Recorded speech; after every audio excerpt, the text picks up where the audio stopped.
bienvenue dans Musique Chronique. La superbe de la musique cette semaine, c'est l'info secrète. Anaïs en interview, du nouveau pour Sia et le nouvel album de U2, tout simplement.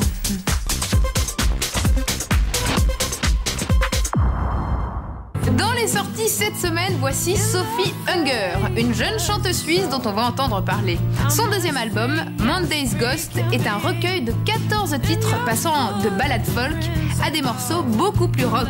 La voix de Sophie est douce et les harmonies sont magnifiquement exploitées. Quand on la voit sur scène, on ne peut plus s'en passer. Eh bien, la bonne nouvelle, c'est qu'elle jouera en France au mois de mars. Autre sortie cette semaine... Non, attendez, je peux pas l'annoncer comme ça. Tambour, le nouvel album de U2. Merci beaucoup. Avec No Line on the Horizon, on se demande comment ce groupe né en 76 peut encore se renouveler à ce point. Car U2 explore de nouveaux territoires. On y découvre de nouvelles sonorités youtubiennes, une nouvelle façon pour Bono de poser sa voix et des jeux de guitare et de basse détonnants. Les fans retrouveront quand même le son unique de nos chers Irlandais qui n'ont absolument rien perdu de leur verve légendaire. Pour la troisième sortie de la semaine, je vous propose de découvrir une artiste qui fait gronder la planète musique depuis plusieurs années. Sia est une chanteuse australienne qui a notamment participé au projet 07. Elle sort son troisième album solo, Some People Have Real Problems, et s'apprête à faire découvrir au public français sa voix puissante et son univers atypique. Pour cet album, la chanteuse s'est entourée de Beck et du producteur de Corinne Bailey Rae. Sur Internet, c'est plus qu'un buzz, c'est l'hystérie. Sia ne va pas rester longtemps dans l'ombre.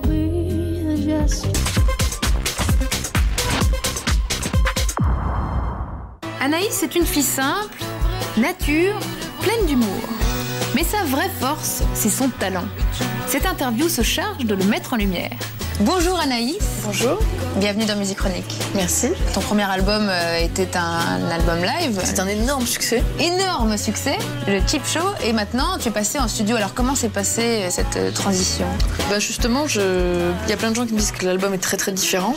Mais en fait, déjà, la différence vient du fait qu'on ne fait pas le même travail pour du live que pour du studio.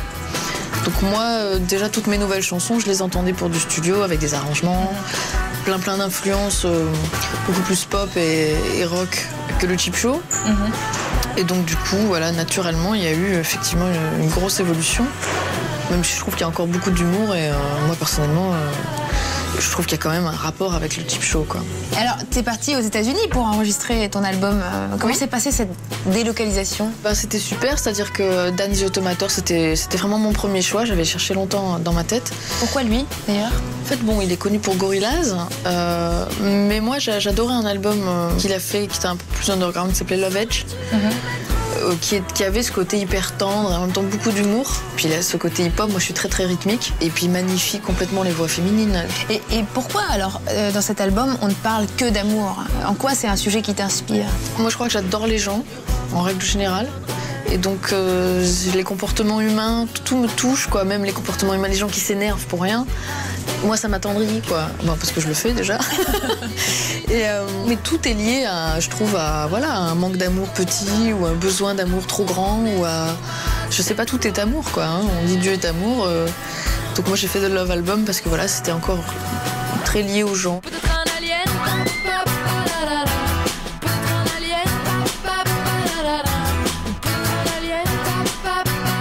La tournée suite à l'album The Cheap Show brillait par son minimalisme. Est-ce que cette fois ça va être cheap ou chic ? Regardez comme mon minimalisme brille. C'est plus chic là. Je reviens à mes premiers amours. Moi j'étais en groupe rock avant, le Cheap Show. Et donc j'ai pris une bonne troupe de musiciens avec moi sur scène et je vais essayer de garder l'interactivité quand même qu'il y avait du Cheap Show, le moment un petit peu intime, toute seule à la guitare. On va faire un beau mélange entre Las Vegas et Pouilly-les-Oies. Dernière question, Anaïs.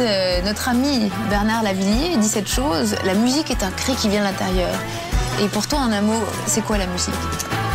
Alors je suis d'accord parce que avant de monter sur scène, nous avec nos musiciens, on fait le cri de l'Ewok. Ah, ça fait quoi ? C'est un cri qui vient de l'intérieur qui fait... Je m'attendais pas du tout à ça. Et même les hiboux ont un cri qui vient de l'intérieur. Merci beaucoup Anaïs. Merci.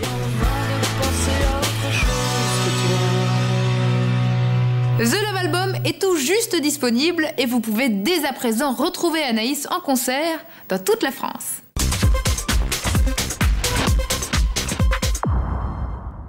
Selon vous, quel est l'artiste qui dans le monde entier s'est le plus enrichi en 2008 ?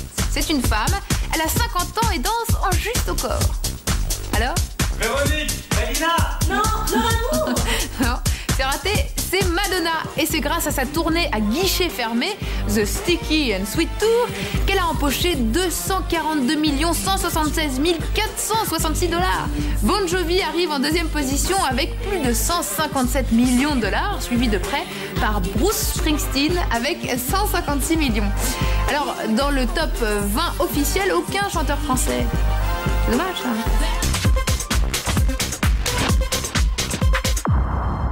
C'est la fin de Musique Chronique, je vous retrouve dans pas longtemps sur W9. Et n'oubliez pas, la musique donne la paix à ceux qui sont sans repos, console ceux qui pleurent et chasse la haine chez ceux qui sont sans amour.